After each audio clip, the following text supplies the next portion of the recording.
Hello, my name is James, and I'm going to be going over how to use a CPAP machine when you have sleep apnea. And it's hard to know if you have sleep apnea if you don't have anyone to watch you while you sleep. But if you do have sleep apnea, you have to use a CPAP machine. I'm going over how to use the CPAP machine, the best ways to clean it, and what sleep apnea is. So the best way to tell you with some of it is the symptoms of sleep apnea. And I'll go over which ones I have because I have a CPAP machine. I have to sleep with it. I mainly got it because I gained weight, but I've lost weight and it still hasn't really went away. So I guess I'm stuck with it. So I'm gonna read this paper right here to list some of the symptoms that comes with it. Loud snoring. Oh, I'm a loud snorer. We went on vacation a couple of years ago, and my kids need to say we were in the same room, and they said they didn't sleep any. Shouldn't have left my CPAP at home. Gasping for air during sleep.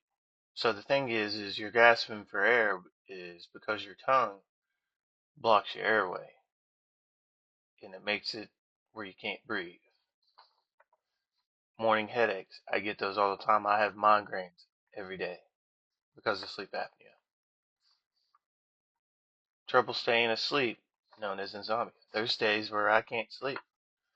I just recently got put on a sleep med to try to help me, which it has, but then even some days it don't even work. It says excessive daytime sleeping, known as hypersomnia. I have that. I'm on a med for that so that it helps me stay more alert and more awake because this was causing me to like nod off at the wheel and everything. Like it's really serious. Trouble paying attention while awake. Well, I think I have ADHD too, but it's hard for me to pay attention on stuff. Like I get in trouble by my wife all the time because I'm not paying attention. Irritable. Oh yeah, I'm very irritable. Most, but that's not all the time. That's just maybe once every 2 weeks. So like I said before, what causes sleep apnea is when your tongue flips back and blocks your airway. It causes you to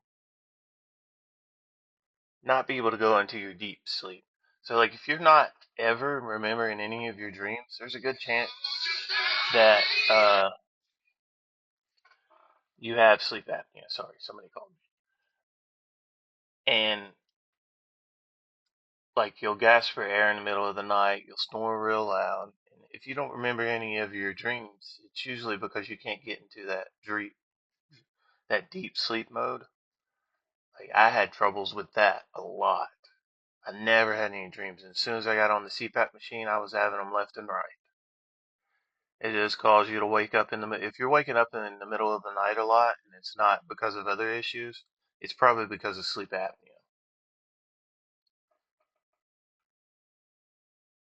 It affects your sleep tremendously. Like it can affect your whole body too. Make you not have any energy and probably lessen your metabolism too. So it's important that if you're having trouble sleeping through the night, if somebody notices that you're snoring really loud and gasping for air, to go to a sleep doctor. They'll give you a oxygen thing that'll go in your nose here, and then you'll just anytime that can't get air and it has to do it for you, that'll show you how many times through the night that you do it, and determine if you need a sleep apnea machine or if it's either like you need to lose weight or change something in your life. The doctor would go over that. So the next thing is how to set up and wear a CPAP mask. So when I put it on my face, you probably won't be able to hear me talk. So I'm just going to show you how to put it on. This is a sleep apnea machine.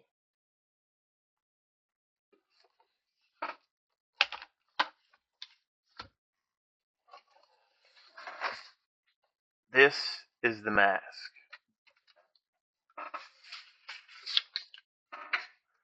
Sorry about that. I knocked some papers down. Let's see. So some of them have it to where they got magnetic. Some of them you have to like put on and then pull back. You adjust it from the top and from the bottom.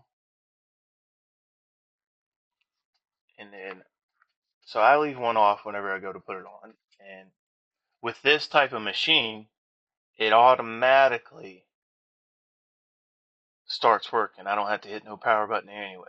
I guess it has some type of sensor that when I breathe into it, it automatically turns on.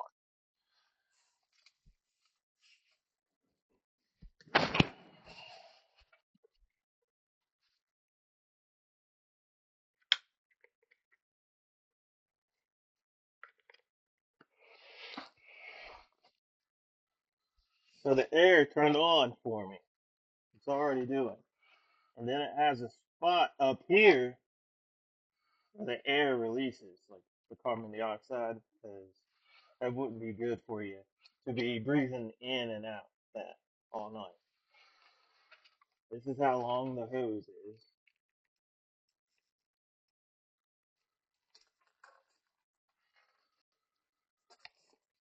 And then when you wake up in the morning, you just take it off and hit your power button here and it turns it off. So it does come with an app. And what this app does is it'll give you like a rating of how you slept through the night and how many times you woke up and all that stuff. You don't have to use it, but it is neat to see how good you're doing every day. So the best area to set up your machine and how to program it. I have mine right beside my bed.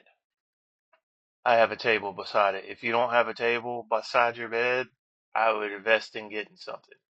Even if it's like one of those trays to set your food on while you're eating. So the programming of it, when you go to the doctor after you do your study, they set what the air will be. So when you're just laying there, it's going to be really, really easy. But whenever you go through one of your gasping things, it turns the air on. It goes up to like 20. It turns the air on and blasts it down your throat so you can breathe and not wake up. So we got a usage thing over here. I don't know if it'll focus on it, but this is the usage.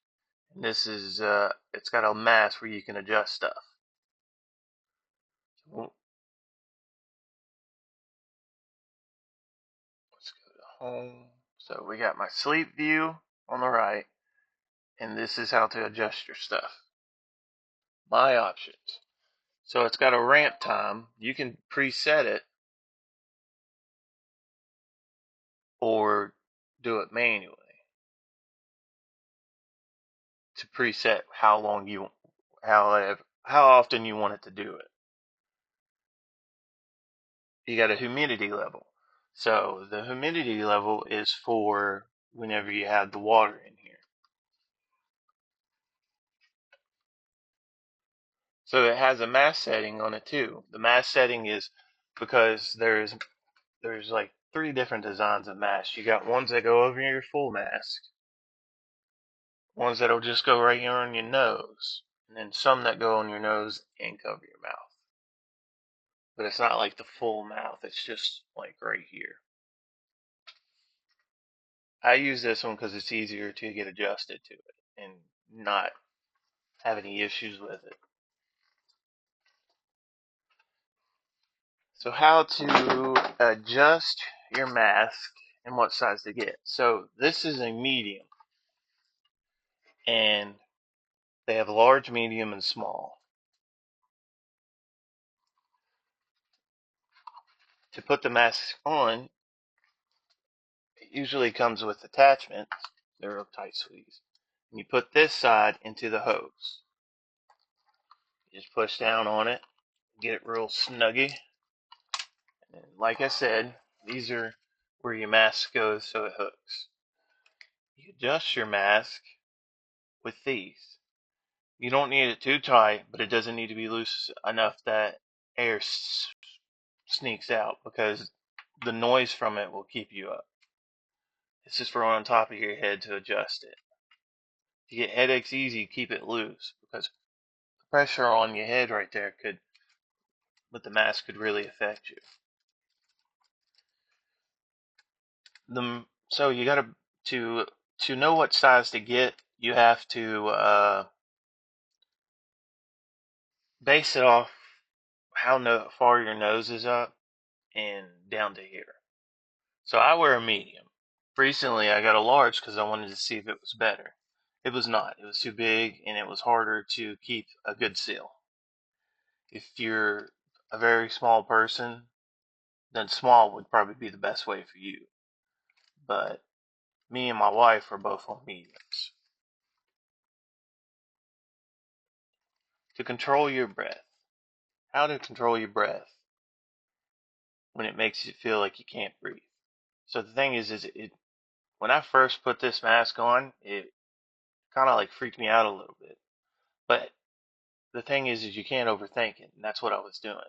Have you ever, like, it just popped in your head and you started thinking about breathing? And it makes it go all over the place whenever you try to think while you're breathing. It's just supposed to be a natural thing. And if you think about it, you overthink about it, and then, like, you start, your breathing won't be the same. It's basically like if you think that if you have pain in your arm and think it real hard, the brain's so intelligent that it'll put pain in your arm, even though nothing's happening.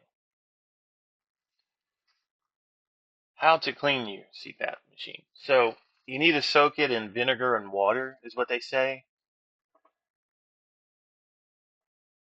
and then dry it out. The only thing that sucks with that is that it smells like vinegar for about a day or two.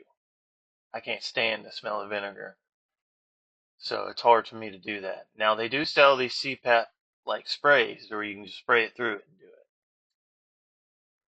I'd invest in that if you don't like vinegar. I would say probably like soap and water would do just as fine, but make sure you rinse it really well.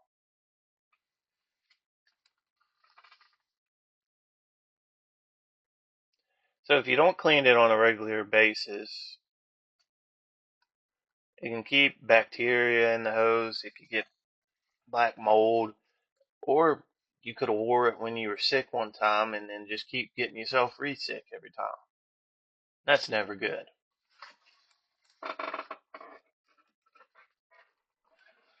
So I'm going to show you how to switch out the filters.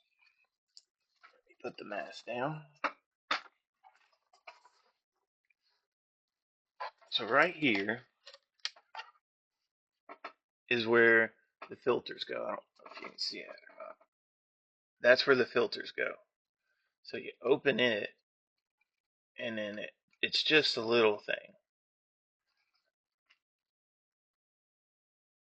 That's all it is. And you'd be amazed how dirty that thing is after it's been in there. I just switched this one out not too long ago. But you'll be surprised how bad it looks after when it's time. So this is the water side. This is for like a built-in humidifier. Try to show you better. You fill it with distilled water, because if you fill it with regular water, calcium will build up in your hose. I don't use this. I guess I'm too lazy to refill it every night. Maybe. But if it's somebody who needs a humidifier, like you're dry all the time in your nostrils and all that stuff, definitely use it. If you're waking up and the first sneeze is a bloody one, I would use the water filter. And like I said, you just got to use distilled water.